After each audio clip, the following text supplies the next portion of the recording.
It's a pleasure to be here today with Heidi, and we're going to be talking a little bit about, we're going to go into data and a little bit about the C-store management experience.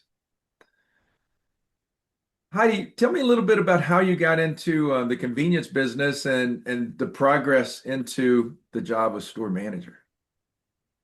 I got into the convenience stores when I was around 18 years old. I left. I went to a lot of jobs. I went to college to be a teacher. Oh, wow. Um, I did. I worked in a lot of factories. I've done it all. I've been a meat cutter. I mean everything you can imagine I tried. I was always brought back to convenience stores. Just no matter what, I always came back to convenience stores. So I finally decided just to stay in one. Um, I started here approximately 12 to 13 years ago, and my current company bought my building 9 years ago. I came with the building. I was just a regular time cashier. And then I worked my way as the assistant. They picked me darn near immediately. I did that for a year, and then I've managed the store for 8 years. All right. So we're not going to go too personal here on the age thing, but let's say that you had some experience in and out as being a cashier. First job was convenience. Then you did Yep. grocery, meat cutting, factory jobs, teaching in college, back to convenience, and then Yes. pretty quickly assistant manager, and not that long before straight into management. Yes. Why do you think it is that the convenience industry is the perfect place to have the American dream, where you step up through the process? Um, I don't know. To me, I like the people. I like dealing with the people. I liked it better. I moved up a lot quicker than in a factory or a different setting that I had. Um, Hmm. Again, I've just always been drawn to people. That's the pattern right there. Because I've worked in factories, and I think, well, factories has a lot of people. There's a lot of factory people stuff there, but teaching and convenience, that's all about people, isn't it? Yes, yes. Yeah. Okay. We're gonna switch back to, my start was in the factory, and we were making products that stopped bullets or kept people alive. So it was really life and death. And the data was we were data driven to force changes to make sure everything was good coming out of it. Now, that's the factory side. That's easy. Can you tell me a little bit about how, I think you said scorecard is one of the tools you use, how you use that pure raw data to help inside of your store with this people? That's just is your real joy. Um, I would say, well, we look at it daily, my assistant and I, and then we talk to employees about it.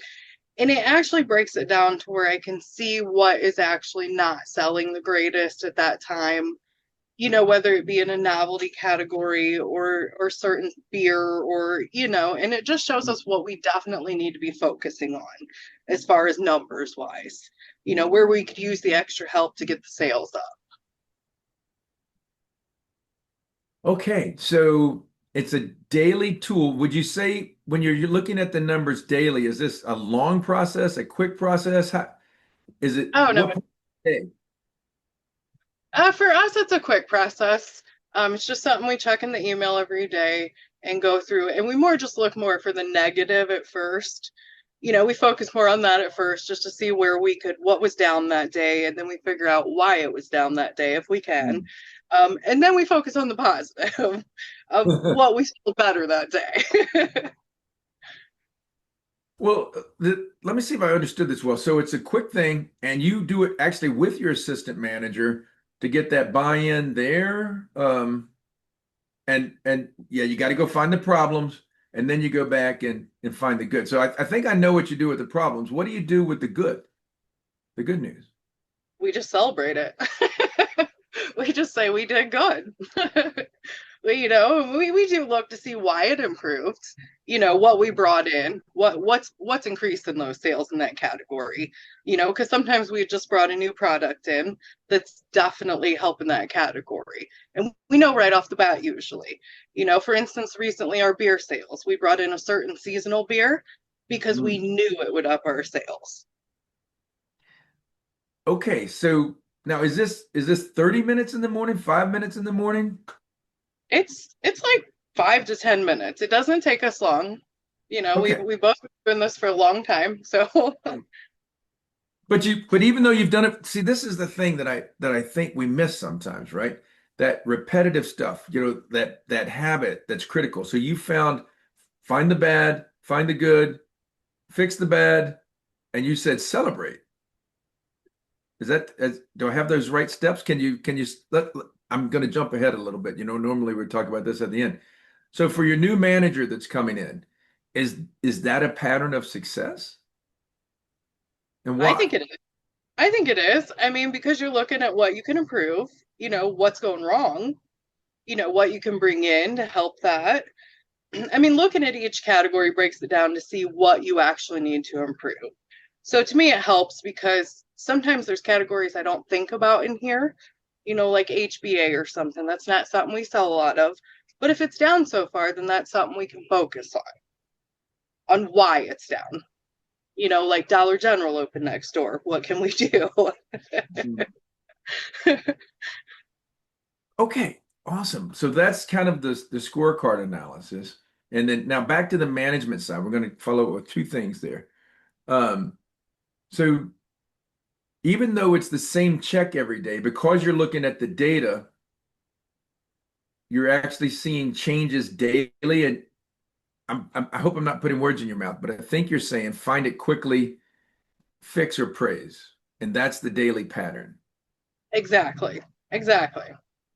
It doesn't require a lot of time to fix what you're doing wrong or to improve things or to even just look at the scorecard. It's just a quick check what's going on, see what your grade is, see why that happened, fix it, move on. If it's just a celebration, it's just a celebration. All right, let's have a separate break. All right, tell me different ways you celebrate because everybody's different and you're a people person.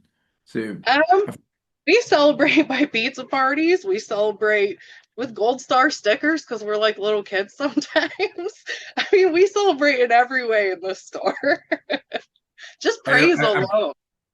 that's and I found that if I'm specific, it really counts.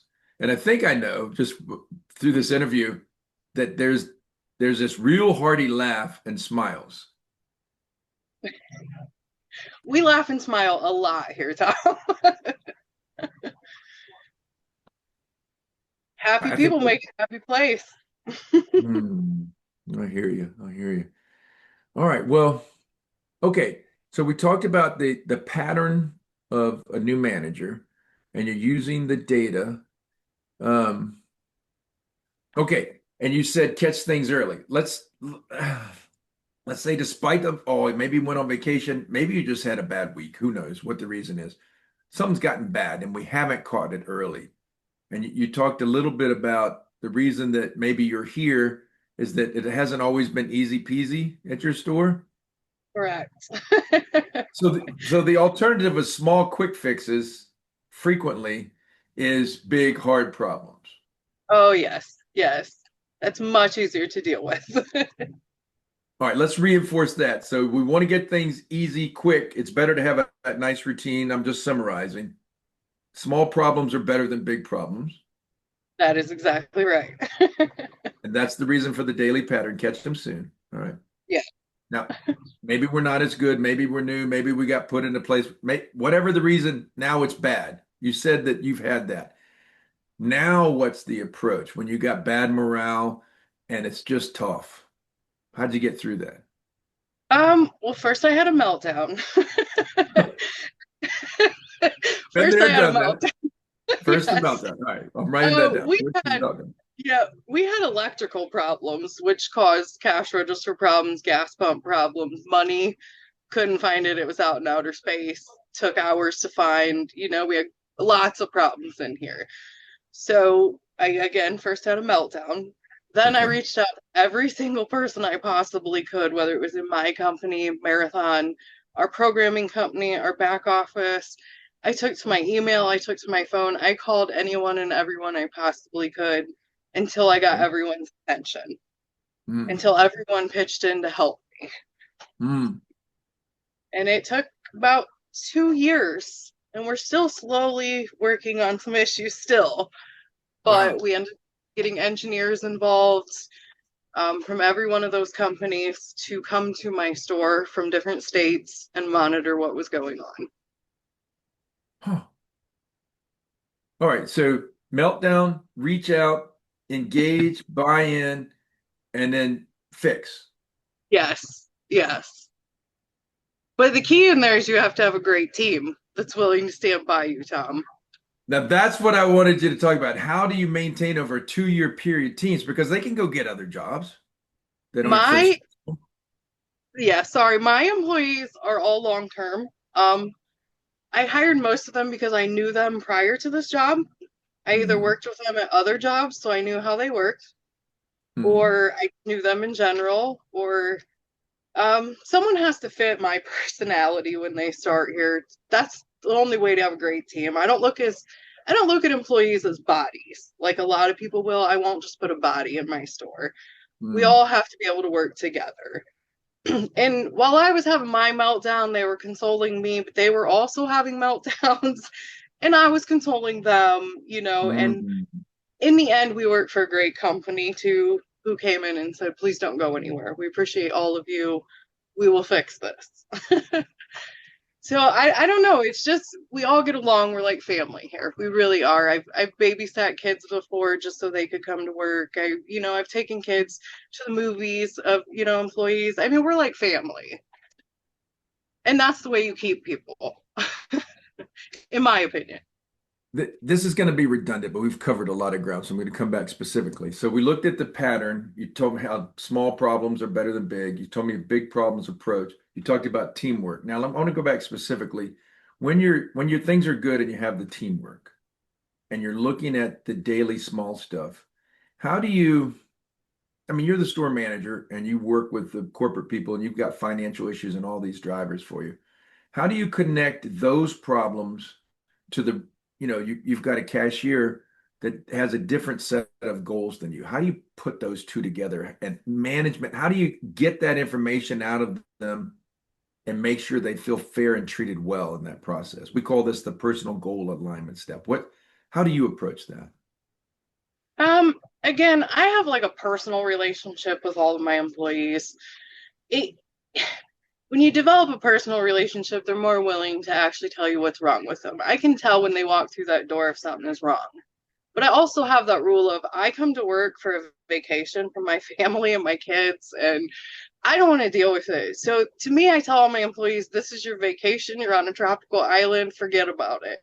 Leave it at the door. So it's a whole different environment when they're in a better mood and they don't so much bring their problems, but they also can call me, they also can talk to me, they also can, any Hmm. issues. And I do approach them with an issue, it's a lot easier. It's more of a friend talking to them. I'm more like, I don't want to be your boss, don't make me be your boss kind of person, even though I am their boss. Now let me guess, when you need to be the boss, you know how to make the switch. I do, and they know. All right, so I'm going to wrap up and then give you the chance for the closing comment. Small problems better than big problems. When you got the big problems, use your network, get engagement, build your team, know them personally, and flip the script so that the work is the safe place to be no matter what. All right. Is that really possible for the new manager out there? And what's the advice to make that happen? What's the secret to make that happen then? The big take. Again, I treat everyone like a human being, and without my team, I could do it, but I don't want to do it all on my own. I need them. I really do. I appreciate them. I need them. And if you have a good team, you have nothing to worry about. Absolutely nothing. If you train them right, you have nothing to worry about. Great people make a great place. That is perfect. Thank you so much for your time today. We're going to call that a great day, and we got a lot of action items here. Thank you, Heidi. Thanks, Tom.